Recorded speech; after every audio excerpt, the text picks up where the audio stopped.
Sesi ini akan dipandu oleh Ibu Nirmala Trisna. Kepada Ibu Nirmala Trisna kami persilakan untuk naik ke atas panggung.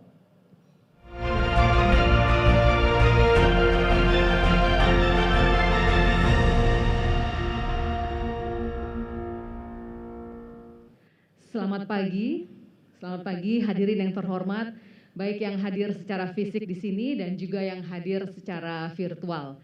Selamat pagi dan senang sekali saya mendapatkan kehormatan untuk bisa memandu acara penting pagi hari ini.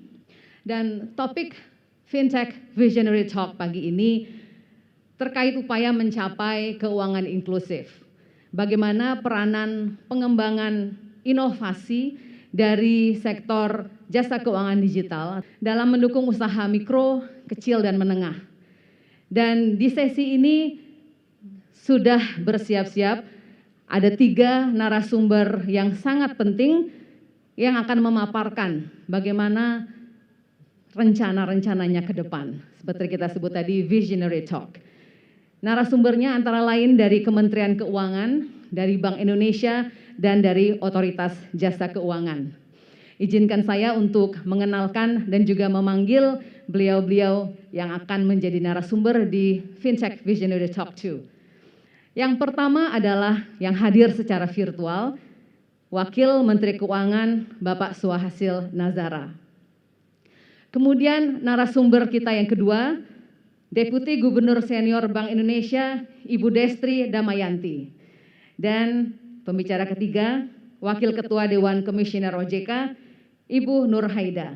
Boleh kami minta Ibu Destri dan Ibu Nur Haida untuk bersama saya di sini di atas panggung untuk Fintech Visionary Talk hari kedua. Terima kasih Ibu Destri, Ibu Nur Haida. Ini morning girls party kita di atas ini ya. Apa kabar Ibu? Alhamdulillah. Sehat. Baik, sehat. Alhamdulillah. Terima kasih Ibu sudah hadir di sini pagi-pagi di sini. Yang menarik di sini adalah highlight mengenai pentingnya mendukung UMKM. Dan ini merupakan segmen perekonomian yang terdampak pandemi. Padahal UMKM ini berkontribusi besar terhadap PDB Indonesia. Dan kita akan menyimak paparan dari 3 narasumber, bagaimana menyiapkan perjalanan kita ke depan, bagaimana arah dari fintech di Indonesia, termasuk dari pemerintah, dari Bank Indonesia, dan dari OJK. Bagaimana khususnya aspek inovasi fintech untuk mendukung UMKM. Dan yang pertama kita langsung saja, kita menyimak paparan dari narasumber pertama dari Wakil Menteri Keuangan Republik Indonesia, Bapak Suhasil Nazara. Dan adanya komitmen pemerintah yang ingin memperluas akses pembiayaan dan juga layanan jasa keuangan lainnya kepada UMKM, ini merupakan sebuah panggilan kepada stakeholders fintech untuk semakin kreatif dalam berinovasi. Kalau kita bicara kreatif, UMKM kita ini kreatif banget, sangat kreatif. Kita bisa lihat sejak awal pandemi memang paling keras kena dampaknya, jatuh bangun, terdepak sana, goncang sini, tapi ternyata dari semua itu ada aja yang diciptakan, ada aja yang dibuat produk ini, produk itu, cara menjualnya juga unik dan kreatif.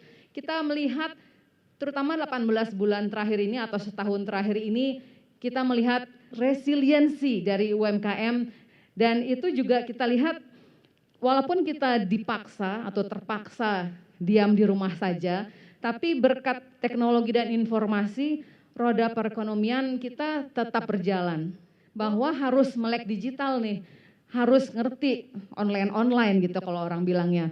Gimana caranya? Paling tidak mereka harus mulai bisa berubah, mengerti apa itu ekonomi digital, apa itu main online, e-commerce atau semuanya, karena perekonomian digital ini bisa mengakselerasi perkembangan ekonomi. Dan ini ingin saya arahkan kepada Ibu Destri dari Bank Indonesia, bagaimana Bank Indonesia mendukung akselerasi UMKM yang kalau dari sananya itu jiwanya sudah kreatif, sekarang bagaimana melalui pengembangan ekonomi dan keuangan digital. Silakan Ibu. Baik, terima kasih Mbak Nirmala. Ya, Bank Indonesia menghadirkan tadi yang Kris itu yang keren banget. onboarding UMKM digital juga tadi ada menggalang dengan kolaborasi dengan semua pihak. Memang ini merupakan upaya Bank Sentral mendorong pertumbuhan UMKM Indonesia yang pada akhirnya akan menumbuhkan perekonomian negara kita. Dan memang bicara digitalisasi, transformasi ini memang terasa harus cepat sekali. Kalau tidak udah kalah cepat, karena udah kalau kita ngomong digital, fintech, semuanya bisa terjadi cepat. Kayak tadi transfer uang udah nggak perlu nunggu hari kerja, semua terjadi begitu cepat. Termasuk juga paksaan untuk berubah itu memang harus dipaksa berubah, mau tidak mau, suka nggak suka, bukan cepat atau terlambat lagi, tapi mau nggak mau harus cepat berubah. Dan pertanyaannya sekarang apakah aman? Bagaimana pengawasannya? Bagaimana regulasinya? Apakah sama seperti dulu? Bagaimana pergerakan ke depannya? Yang juga transformasinya juga harus cepat. Dan itulah pertanyaan ini yang akan saya serahkan untuk Ibu Nur Haida untuk bisa menjawab bagaimana perkembangan teknologi ini agar bisa serta-merta membawa kesejahteraan, keamanan bagi kita semua.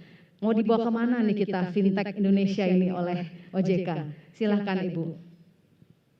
Baik, terima kasih Mbak Nirmala. Assalamualaikum warahmatullahi wabarakatuh. Dan yang terpenting tadi menarik sekali visi dan strategi dari OJK untuk meyakinkan supaya inovasi tetap terjadi. Jadi tidak boleh terlalu ketat, tapi juga jangan sampai kebablasan. Jadi regulasinya pun harus ada. Dan memang capacity building itu merupakan tugas yang cukup utama, terutama juga kompetensi digital dari semua stakeholders fintech. Kecepatan larinya bisa sama, jangan sampai yang fintech saja yang literasi digitalnya tinggi, sementara dari regulator ketinggalan mengejarnya. Jadi pembangunan kapasitas, terutama literasi digital, itu merupakan tugas bersama kita.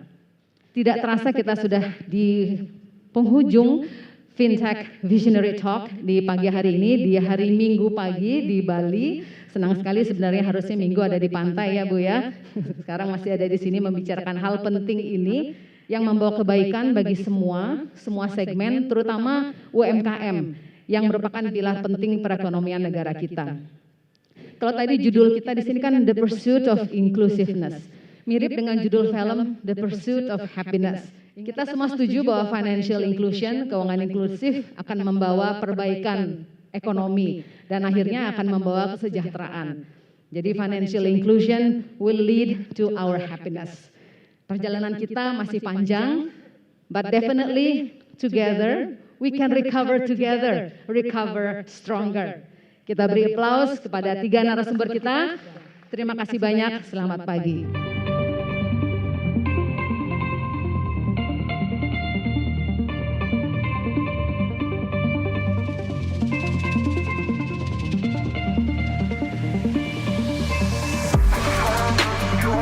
You're